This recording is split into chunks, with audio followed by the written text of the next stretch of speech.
This is Will Powers, June 4th, 2017. Today's topic, for people who doubt the Clintons are thoroughly corrupt.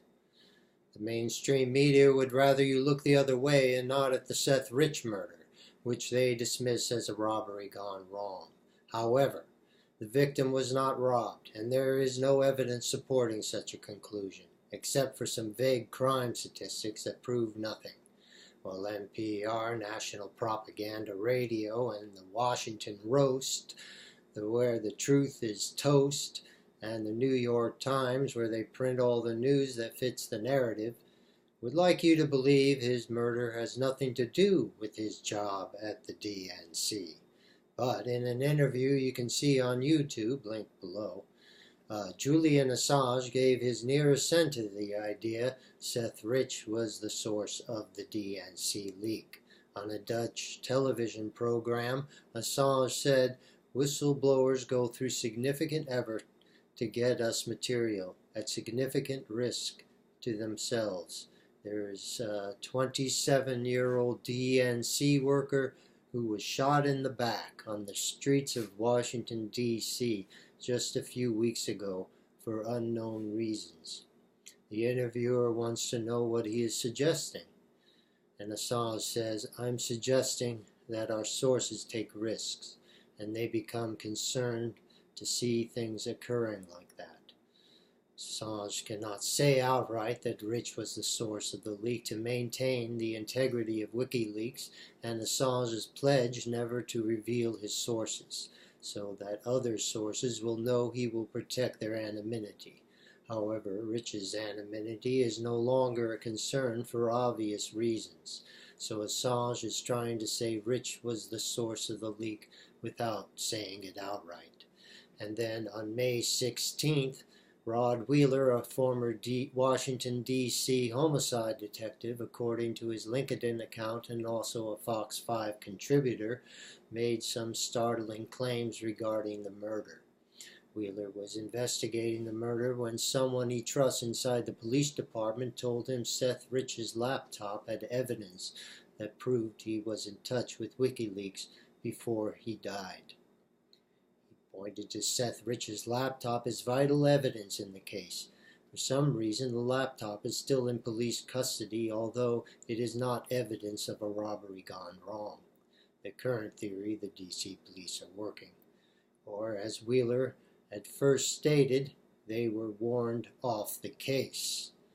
Given the nature of the DNC emails and what they reveal, they would be considered an embarrassment to Hillary Clinton and her campaign for president. Question: is Hillary Clinton capable of giving the nod to murder? Capable of killing a mere staffer at the DNC? Did she have him killed to make an example out of him?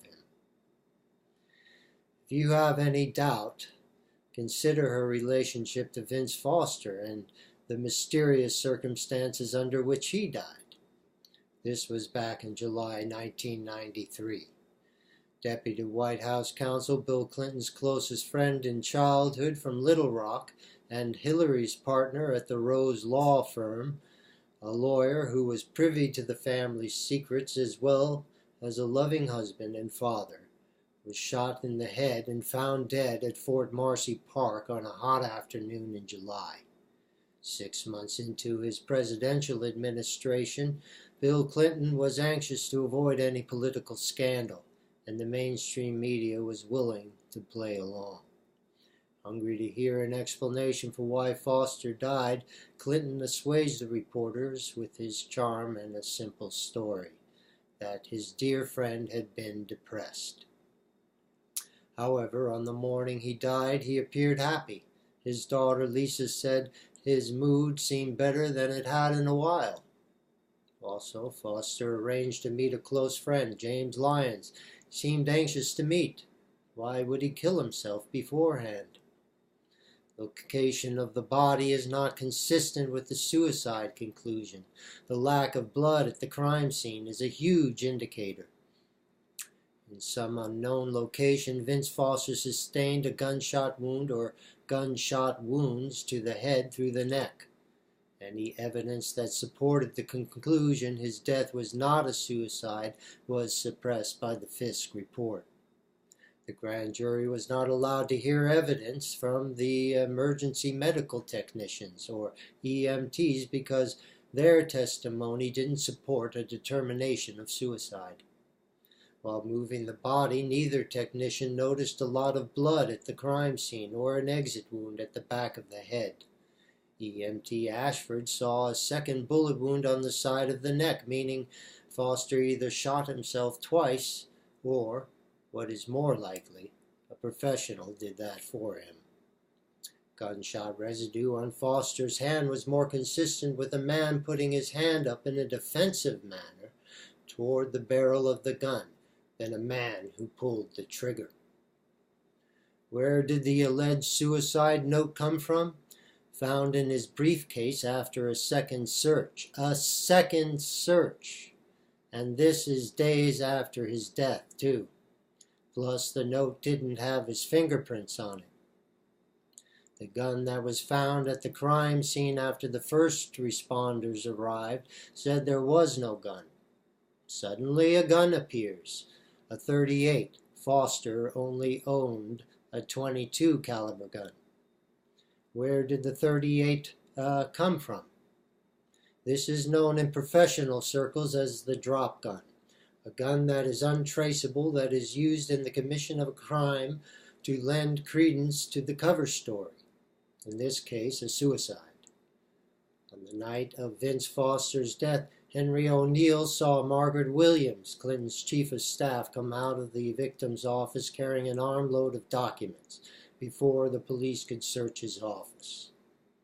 The Clintons are most assuredly orchestrating events from behind the scenes.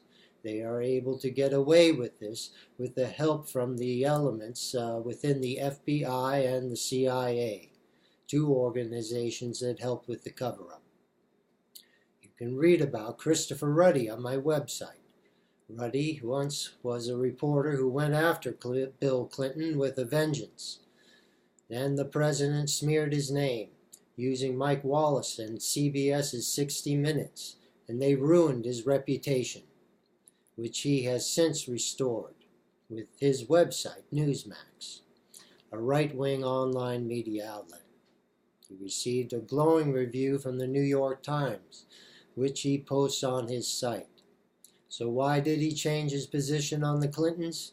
My guess is he was threatened and bribed into burying the hatchet and making peace with the enemy. I include a link below. Thank you for watching.